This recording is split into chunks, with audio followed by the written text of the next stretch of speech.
Bom dia, boa tarde, boa noite. Meu nome é Décio Antônio Andrade, sou aluno do curso de Direito do sexto período da Unifael, em Curitiba. Hoje nós vamos falar sobre 3 recursos utilizados no Código de Processo Civil: a apelação, o agravo de instrumento e embargos de declaração. Primeiramente, a apelação. A apelação é um recurso usado contra a sentença de juiz em primeiro grau. E seria uma decisão final de processo. E é julgada essa apelação em tribunais de segunda instância.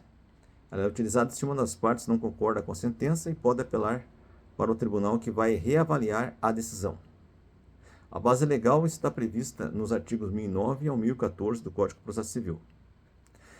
E de exemplo de apelação, eu tenho um julgado na comarca de Foz do Iguaçu, na data de 13 de setembro de 2025, que trata do apelante Irmãos Farma. O fato é de uma ação de cobrança que foi movida pela Cooperativa de Crédito e Poupança e Investimentos Vanguarda Sicredi,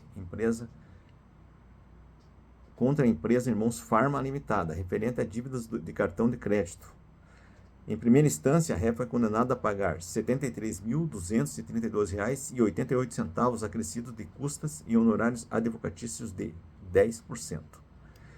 Principais teses recursais do apelante foi a alegação de cerceamento de defesa, por falta de prova pericial, pedido de reconhecimento da inépcia inicial, defesa de aplicação do Código de Defesa do Consumidor, contestação da capitalização de juros e da suposta cobrança abusiva de juros remuneratórios e moratórios, argumento de falta de informação clara no contrato.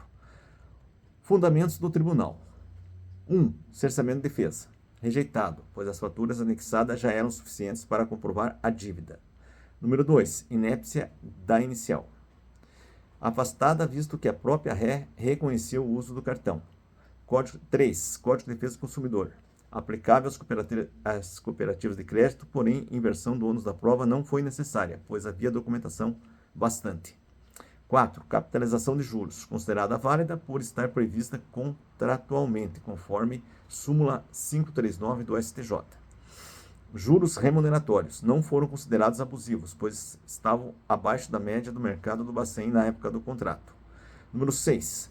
Juros de encargos moratórios, admitidos desde que não acumulados com comissão de permanência, o que não ocorreu. 7. Dever de informação, considerado cumprido, pois o contrato e as faturas traziam os encargos e taxas de forma clara. A decisão. Recurso conhecido e desprovido. Mantida a sentença que condenou a ré ao pagamento da dívida e honorários majorados em 12% sobre o valor da condenação nos termos do artigo 85, parágrafo 11 do CPC. Em suma, o tribunal confirmou a legalidade da cobrança e dos encargos contratuais, afastando as alegações de abusividade, falha informacional e nulidades processuais. O segundo é agravo de instrumento. O segundo recurso, no caso, o agravo de instrumento é um recurso usado quando uma decisão não final do juiz, chamada de decisão interlocutória, causa prejuízo imediato à parte. O agravo de instrumento é dirigido diretamente ao tribunal competente, não ao juiz de origem. O recurso será julgado por um ou mais desembargadores que compõem o tribunal. A base legal está prevista nos artigos 1015 e 1020 do Código do Processo Civil. Um exemplo de agravo de instrumento foi um julgado em Cascavel, em data de 3 de setembro de 2025.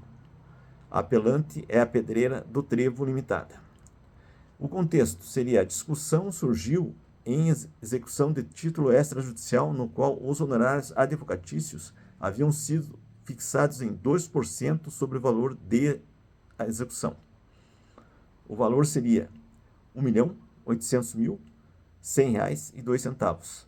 No despacho inicial, sob a vigência do Código de Processo Civil de 1973, a parte agravante pediu a majoração dos honorários, alegando que o trabalho foi longo, 13 anos, e exigiu dedicação intensa.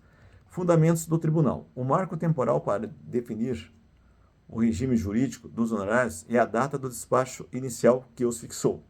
Esse é o primeiro ponto. Segundo, como a execução foi ajuizada em 2012, aplica-se o Código de Processo Civil de 1973. ainda que o processo tenha prosseguido sob o Código de Processo Civil de 2015. Terceiro, o artigo 827, parágrafo 2º do Código de Processo Civil de 2015, que trata de honorários em execuções, não se aplica ao caso. Quarto, o percentual de 2% não é irrisório, pois atende montante elevado e suficiente para remunerar o advogado. Quinto, não houve motivo para revisão, apenas pelo decurso do tempo ou pela continuidade da execução. Decisão, recurso conhecido e não provido. Mantida a decisão, que indeferiu a majoração dos honorários advocatícios, honorários permanecem fixados em 12% sobre o valor da execução. Em resumo, o tribunal entendeu que os honorários habitados em 2012, 2% do valor da execução, permanecem válidos, não cabendo majoração, já que foram fixados sob as regras do Código de Processo Civil de 1973 e não configuram um valor irrisório. O terceiro recurso e último são embargos de declaração. É um tipo de recurso que serve para pedir ao juiz ou ao tribunal que esclareça uma decisão que tem algum erro, contradição, omissão ou obscuridade. São julgados pelo mesmo juiz ou órgão colegiado que preferiu a decisão que se pretende embargar.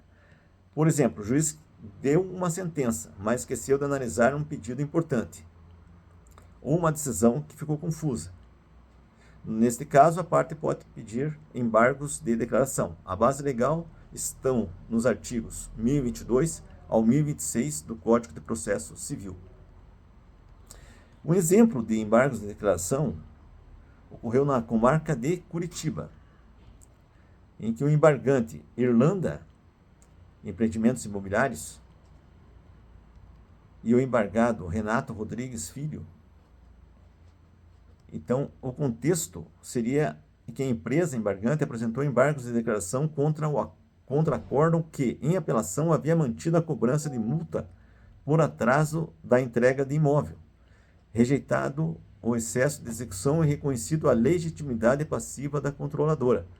Alegou que o tribunal teria sido omisso em 3 pontos: análise da prova testemunhal, exame de excesso de execução, legitimidade passiva da controladora, artigo 779 do Código de Processo Civil.